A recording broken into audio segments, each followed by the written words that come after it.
Hello everyone, my name is Sherry King, and welcome to this special episode of The Most Wanted, where we take a special look at the most notorious drug lord known as Al Cappuccino. But how much do we actually know about this story? Who is the real culprit wreaking havoc on our nation? Is it Al Cappuccino? Or is it the substance that forced our government to initiate the prohibition on caffeine? Well, let's take a more in-depth look at the facts of caffeine and its origins. This guy originates in several countries such as Colombia, Vietnam, and Brazil. And within those countries there are over 60 plants which produce the actual coffee cherry. We know those resources as cola nuts, cocoa nuts, and coffee beans. Now over to Professor Stein to take a more in-depth look at caffeine and its devastating effects. Hello, I'm Professor Stein, and these are my assistants Snow and Cisco. Take it away, Cisco.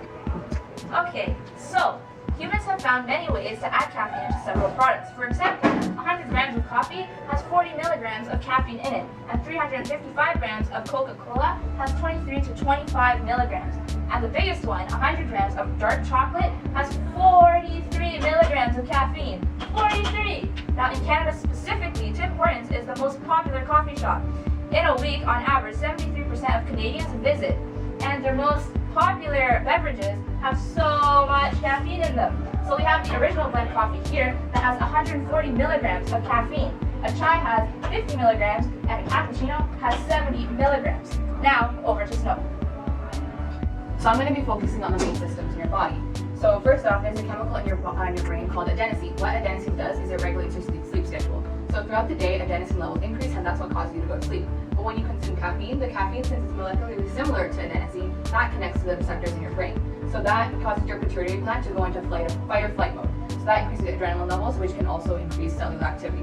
Now for the digestive system, it increases stomach acid levels in your body, in your stomach. For the circulatory system, since the caffeine travels through your blood, it increases high blood pressure. For the reproductive system, if you're trying to get pregnant, it can greatly affect the production of hormones.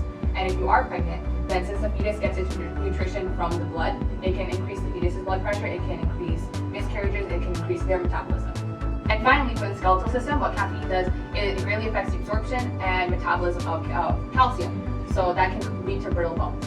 Now it is done. Thanks, Snow. Well, in addition to what Snow said, caffeine affects three major hormones in the body: adrenaline, cortisol, and dopamine. So an increase in adrenaline, which is your body's fight or flight hormone, can cause you to get more energy and also be more attentive and aware. An increase in cortisol, which is your body's stress hormone, can negatively affect both your physical and mental health. And finally, dopamine. An increase in dopamine, which is the pleasure hormone, can trick your brain. So caffeine, like any drug, it can lead to dependence and addiction. And after prolonged use, you can have withdrawal symptoms such as headaches and fatigue. So now let's take a look at two of Al Cappuccino's ex-gang members. How was your life before Prohibition? Life was rough, man, so rough. I'd wake up in the morning tired, and then I'll drink caffeine, and then that caffeine will disrupt my sleep at night, and I'll wake up tired again. It was horrible. And do you know why this happened to your body? Well, you know that chemical? What's it called? Adenosine? Yeah, that. So the adenosine levels rise in your body throughout the day, and then at night it breaks down. But caffeine takes place of those adenosine chemicals, and instead of making you feel sleepy, it makes you feel more alert. So I was awake all the time. So how was your life before Prohibition? Well, I used to be quite big before Prohibition, but then after Al Cappuccino recruited me into his gang, I started increasing caffeine levels into my diet. So now that really took a toll on my metabolism, and I started to lose weight. Do you know why your metabolism was affected? Yeah, I've educated myself on this. So caffeine is a nervous system stimulant. So it breaks down into three main components: paraxanthine, theophylline, and theobromine. So paraxanthine, it increases lipolysis, which is breaking down fat cells. So that increases glycerol and free fatty acids in your blood plasma. And theobromine, it dilutes blood vessels, so that increases urination. And theophylline, it relaxes your smooth muscles, so that helps with excretion. And so you can see how all three of these would help with losing weight. Now those were stories of true triumph. And now on the line we have our specialist nutritionist, Penelope Popeye, here to answer your questions. So feel free to call at any time. Oh look, it's our first caller. I heard that the prohibition might end soon. So how can we all consume caffeine responsibly? Thanks for the question, sir. Penelope, what do you have to say? The most important step to moderate caffeine consumption is to keep track of how much of it is safe for you to consume and how much you're actually consuming. From this, compare your amount to the recommended amount. For adults, it is about 400 milligrams. For adolescents, adolescent age 13 to 18 is 100 milligrams. If you're above this amount, you can cut back by reducing caffeine intake gradually. That will allow your body to adjust. You can do this by switching out 1 cup of coffee for decaf or mixing decaf into all your brews and slowly increasing minimum. For adolescents who get their main caffeine intake from pop, opting for the decaf version is the best option. Good luck to your viewers. Thank you, Penelope. And now, let's take a look at our exclusive interview with the one, the only, the Al Cappuccino. So your fame and fortune has come from a single substance. Damn right it has. Please, don't interrupt me, Mr. Cappuccino.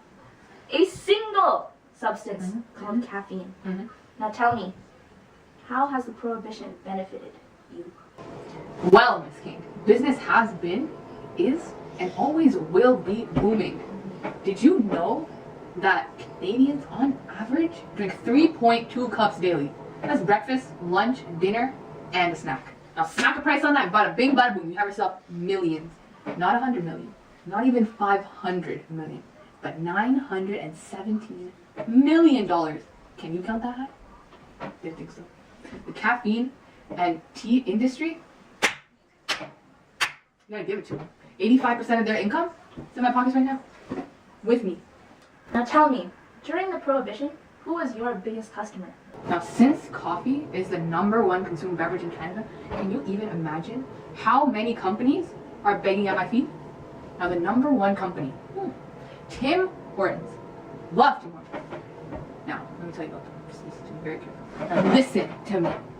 15% of Canadians visit Tim Hortons daily. On top of that, 73% of Canadians visit Tim Hortons weekly. And if you didn't think it could get better than that, then again, 2 billion cups are sold per year. Per year, that's it.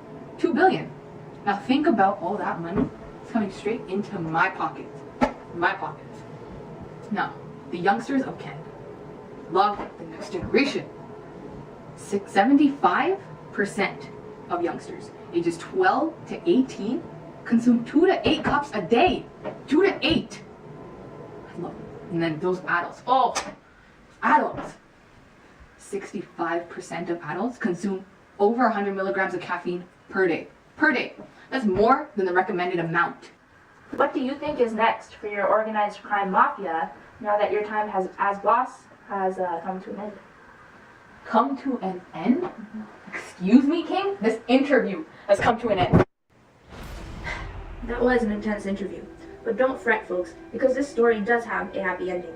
A few days after, our friends at TMZ captured this exclusive video of Al Cappuccino being arrested. Take a look.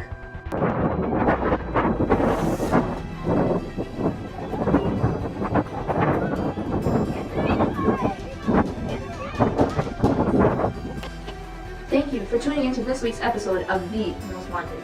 Join us tomorrow when we interview the grandson of Tim Hortons, Tom Hortons. Good night, folks. This is Sherry King.